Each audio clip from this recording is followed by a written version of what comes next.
Bonjour les élèves de EB4. Notre leçon d'aujourd'hui, c'est les types de phrases. Premièrement, qu'est-ce que la phrase? La phrase est une suite de mots ordonnés qui a deux sens. Donc, la phrase est une suite de mots ordonnés qui a deux sens. C'est-à-dire, si on a des phrases ou bien des mots bouleversés, et ils ne donnent pas une phrase. Par exemple, je, tu, nada, et. Est-ce que c'est une phrase? Bien sûr, non. Ce n'est pas une phrase. Nada est une bonne fille. Oui, c'est une phrase qui a deux sens. Elle dit que Nada est une bonne fille. Elle est formée de sujet, verbe, complément. Donc, c'est une phrase. Combien de types? Donc, la phrase a plusieurs types qui sont quatre. On a quatre types de phrases. Quels sont ces quatre types de phrases? Premièrement, on a la phrase interrogative, on a la phrase déclarative, on a la phrase exclamative et impérative. Premièrement, la phrase interrogative. La phrase interrogative pose une question. Elle se termine par un point d'interrogation. Exemple, que fais-tu? C'est une phrase interrogative. Elle commence par une lettre majuscule et un mot interrogatif que. Il marque la question et elle se termine par un point d'interrogation. Elle pose une question.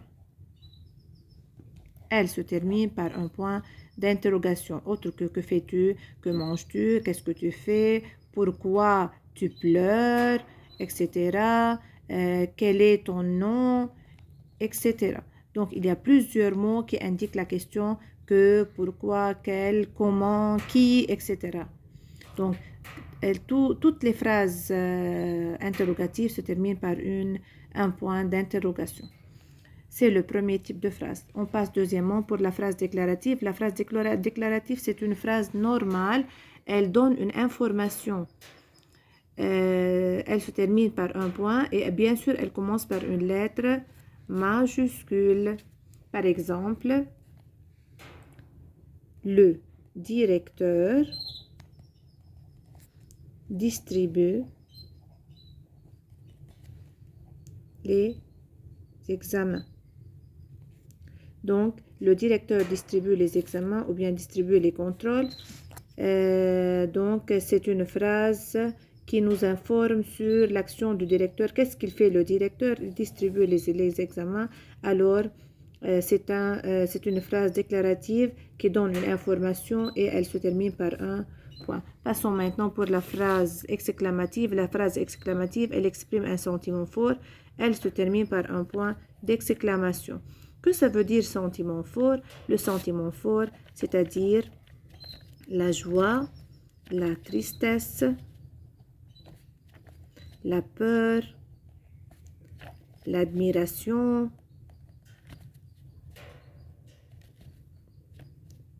le désespoir,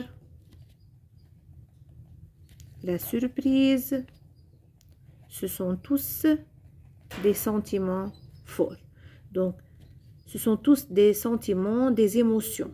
Donc, ce sont des émotions. La phrase qui exprime la joie, la tristesse, la peur, l'admiration, le désespoir, etc. C'est une phrase exclamative. Exemple, comme il est beau, quelle belle maîtresse, quel beau livre.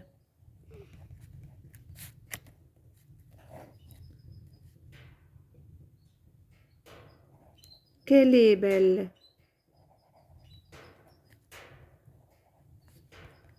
Donc, ce sont tous des phrases exclamatives qui expriment l'émotion. Ici, comme il est beau, donc il est très beau, je suis étonnée, ou bien cette phrase exprime l'admiration. J'admire sa beauté. C'est-à-dire, je trouve qu'il est très beau, alors elle exprime l'admiration. Par exemple, ici je dis par exemple, comme il est géant.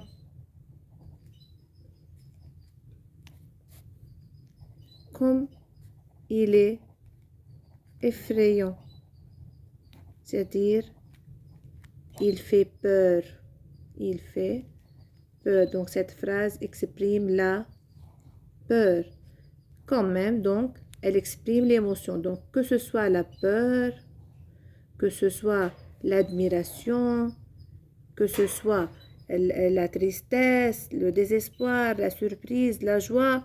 Donc, ce sont tous des phrases exclamatives. On passe maintenant à la phrase impérative. La phrase impérative exprime un ordre ou bien un conseil. Bien sûr, la phrase impérative commence par un verbe. Elle exprime un ordre ou bien un conseil. Elle se termine par un point d'exclamation ou bien un point. Par exemple, si je dis par exemple, efface le tableau. Cette phrase commence par un verbe. Alors, c'est une phrase impérative, elle se termine par un point. Si je suis fâchée ou bien je suis en colère, donc il y a une émotion. Je parle avec quelqu'un avec colère. Par exemple, je lui dis Fadi, tais-toi. Donc, Fadi parle beaucoup en classe, je suis en colère de Fadi, je lui dis tais-toi. Donc, alors je mets un point d'exclamation parce que je suis en colère. Donc, cette phrase exprime l'émotion, alors je lui mets un point d'exclamation, même si elle est une phrase impérative. S'il n'y a pas d'émotion, je mets un point. S'il y a une émotion, je mets un point d'exclamation. On va faire attention pour cette information. Et donc, c'est toute la leçon. Merci pour votre attention. On va faire une petite révision. Il y a 4 types de phrases. Interrogative, pose une question. Déclarative, donne une information, se termine par un point. Interrogative pose une question, elle se termine par un point d'interrogation. Exclamative exprime un sentiment fort, se termine par un point d'exclamation. L'impérative, elle donne un ordre ou bien un conseil, elle se termine par un point d'exclamation ou bien un point. Le conseil, par exemple, c'est un ordre, mais ce n'est pas un ordre strict. Je lui donne un conseil pour sa santé ou bien pour bien faire un examen ou bien n'importe quoi. Par exemple, ne mange pas beaucoup de sucreries. Ne mange pas beaucoup de sucreries. Donc, je lui donne un conseil pour ne pas nuire à ses dents. Alors, je lui dis, ne mange pas beaucoup de sucreries. C'est une phrase un peu impérative. Elle commence par un verbe, mais elle exprime le conseil. Merci pour votre attention.